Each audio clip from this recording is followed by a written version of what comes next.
నమస్తే అండి, welcome to my channel. నేను మీ వెల్లి చక్రధర్. ఇవాళ మన టాపిక్ వచ్చి ఇప్పుడు మ్యూచువల్ ఫండ్స్, పిఎంఎస్, అలాగే కొత్తగా వస్తుంది ఎస్ఐఎఫ్, స్పెషలైజ్డ్ ఇన్వెస్ట్మెంట్ ఫండ్స్ అంటున్నారు. అలాగే AF, alternative investment funds. So ఇలాంటివన్నీ కూడా మనకి ఈక్విటీలో దొరుకుతున్నాయండి బయట ఆపర్చునిటీస్ గా.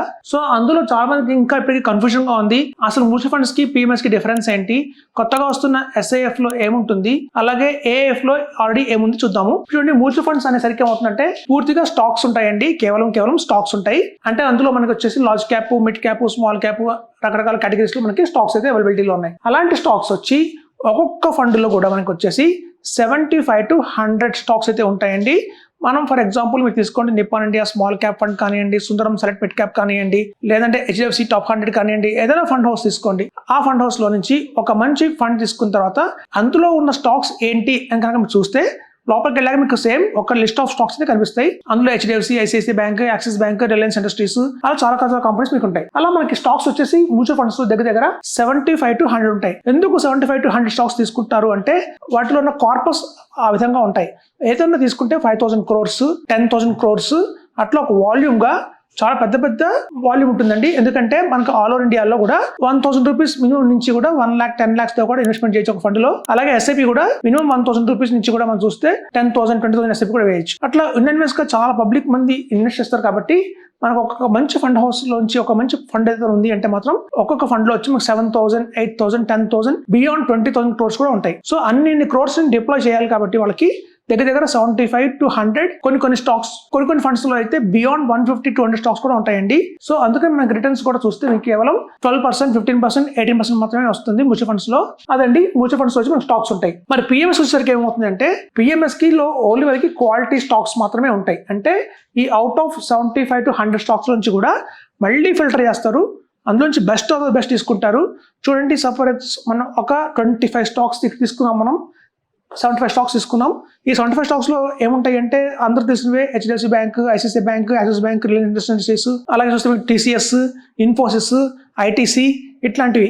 ఎప్పుడైనా చూడండి ఫస్ట్ 20 స్టాక్స్ పెద్ద రిటర్న్ ఇవ్వండి, ఆల్రెడీ సాచ్యురేషన్ అయిపోయి ఉంటాయి. అలాగే బాటమ్ లో 20 స్టాక్స్ కూడా రిటర్న్ ఇవ్వవు మనకి తీసుకుంటే, ఎందుకంటే చాలా small cap, mid cap companies ఉంటాయి, రిటర్న్స్ అయితే గెయిన్ చేయవు. మధ్యలో ఏవైతే 20-30 స్టాక్స్ ఉంటాయో అవి మనకి ఎక్కువ రిటర్న్ ఇస్తాయి, హై రిటర్న్ ఇస్తాయి. సో అట్లాంటి క్వాలిటీ స్టాక్స్ అంటే ఈ 75 to 100 లో ఉన్న క్వాలిటీ స్టాక్స్ మనకు వస్తాయండి పిఎంఎస్ లో. ఈ పిఎంఎస్ లో చూడండి, ఆ 25 to 30 స్టాక్స్ లో కూడా మనకి ఎప్పుడు కూడా సాచ్యురేషన్ అయిపోయిన స్టాక్స్ ఉండవు. అంటే HDFC bank, ICICI bank, Axis bank, Reliance industries అలాంటి కంపెనీస్ మనకి ఎంఆర్ఎఫ్ టైర్స్ ఇట్లాంటి మనకి ఏమి కనిపించవండి అందులో. ఎందుకంటే ఓన్లీ క్వాలిటీ మాత్రమే ఉంటాయి, గ్రోత్ ఎక్కువనే ఉంటాయి. సన్ఫార్మా కూడా ఉంటుంది మీకు అందులో చూస్తే, టాటా మోటార్స్ కూడా ఉంటుంది ఇందులో చూస్తే. సో అట్లాంటి ఏవైతే కంపెనీస్ బాగా హైలీ ఉన్నాయో, వాల్యూమ్స్ ఉన్నాయో అలాంటి స్టాక్స్, వేటికైతే గ్రోత్ లేదో అలాంటి అన్వాంటెడ్ గ్రోత్ లేని స్టాక్స్ ని తీసేస్తారండి, ఫిల్టర్ చేసేస్తే మనకి కేవలం పిఎంఎస్ లో క్వాలిటీ స్టాక్స్ 25 to 30 ఉంటాయి. మరి అయితే ఎస్ఐఎఫ్, కొత్తగా వస్తున్న ఈ ఎస్ఐఎఫ్ లో ఏముంటుంది అంటే సేమ్ స్టాక్స్ ఉంటాయండి మనకి మ్యూచువల్ ఫండ్స్ లో, అలాగే పిఎంఎస్ లో ఎలాంటి క్వాలిటీ స్టాక్స్ ఉంటాయో అట్లాంటి స్టాక్స్ మాత్రమే మనకి ఎస్ఐఎఫ్ లో ఉంటాయి, బెస్ట్ స్టాక్స్ ఉంటాయి. దాంతో పాటుగా ఈ డెరివేటివ్స్ అనేది యాడ్ అవుతుందండి. ఎక్స్ట్రాగా 80% వచ్చి మనకి స్టాక్స్ లో ఉంటే మ్యాక్స్ టు మాక్సిమం 20% మనకి డెరివేటివ్స్ లో పెడుతున్నారు వీళ్ళు. ఈ డెరివేటివ్స్ వల్ల మనకి లాభం ఏంటి అంటే ఒక హెడ్జ్ గా ఉంటుంది. మార్కెట్ పడినప్పుడు కూడా అంత బాగా పడకపోవచ్చు, అవి కొంచెం రెసిస్టెన్స్ ఉంటాయి, కొంచెం షార్ట్ సెల్లింగ్స్ ఉంటాయి, వాటిలో ఎక్కువ షార్ట్ ఇంట్రాడే లాగా చేస్తుంటారు. సో ఈ షార్ట్ సెల్లింగ్ వల్ల మనకి ఏంటంటే త్వరగా కూడా మనం గెయిన్స్ చేసుకునే అవకాశం ఉంది. అది ఒకసారి ప్లస్ అవ్వచ్చు, మైనస్ కూడా అవ్వచ్చు. అది ఫండ్ మేనేజర్ ఒక ఎక్స్పర్టైజ్ బట్టి కూడా మనకి ఉంటుంది. సో ఈ ఎస్ఐఎఫ్ లో మనకి అదనంగా ఈ స్టాక్స్ తో పాటు మ్యూచువల్ ఫండ్స్ కంటే ఎందుకు మనకి అత్యధికంగా రిటర్న్స్ ఎక్కువ వస్తాయి ఎస్ఐఎఫ్ లో అనుకుంటే, మనకి స్టాక్స్ తో పాటు అదనంగా ఈ డెరివేటివ్స్ అనేది యాడ్ అయిందండి. అది మనకి ఎస్ఐఎఫ్ లో ఉన్న ప్లస్ పాయింట్. అలాగే ఏఎఫ్ లో ఉన్న ప్లస్ పాయింట్ మీకు తెలుస్తుంది, స్టాక్స్ ఉంటాయి మనకి. ఎట్లయితే మ్యూచువల్ ఫండ్స్ లో, పిఎంఎస్ లో, ఎస్ఐఎఫ్ లో స్టాక్స్ ఉన్నాయో అలాగే ఏఎఫ్ లో కూడా స్టాక్స్ ఉంటాయి. ఇలాంటి స్టాక్స్ తో పాటు కొన్ని 20% మనకి అన్లిస్టెడ్ స్టాక్స్ కూడా యాడ్ చేస్తారండి.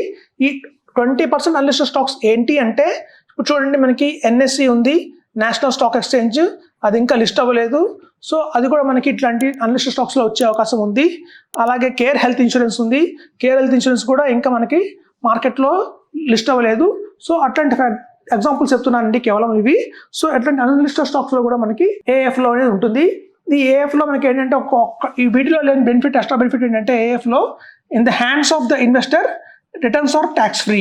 మనకి రిటర్న్స్ అనేవి ట్యాక్స్ ఫ్రీ ఉంటాయండి. మనకి ఎక్కడైతే మనకి చూస్తే మీకు మ్యూచువల్ ఫండ్స్లో కావచ్చు, పిఎంఎస్లో కావచ్చు, ఎస్ఐఎఫ్లో కావచ్చు, మనం పే చేయాలి end of the day return తీసుకున్నప్పుడు. ఇందులో ఏంటంటే ట్యాక్స్ అనేవి మనకి ఫ్రీ అవుతుందండి. సో ఒక యాడెడ్ అడ్వాంటేజ్ అయితే మనకి ఉంది. ఈ ఏఎఫ్లో ట్యాక్స్ ఆర్ ఫ్రీ మనకి at the end of hands of the investors అని చెప్తారు. అంటే ట్యాక్స్ పైన కట్టేసి మనకి చేతి ఫ్రీగా వస్తుంది. సో ఒక అడ్వాంటేజ్ ఉందండి మనకి ఏఎఫ్లో.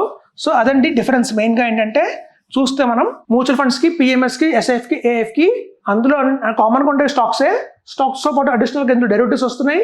ఏఎఫ్లో మనకి అన్లిస్టెడ్ స్టాక్స్ వస్తున్నాయి. అలాగే పిఎంఎస్లో ఈ ఏవైతే క్వాలిటీ ఉంటాయో అవుట్ ఆఫ్ 75 స్టాక్స్ నుంచి ఒక బెస్ట్ క్వాలిటీ స్టాక్స్ ఏవైతే ఉంటాయో వాటిని పిక్ చేస్తారండి. సో అదే డిఫరెన్స్ వాటి మధ్యలో. అర్థమైంది అనుకుంటాను. Thank you.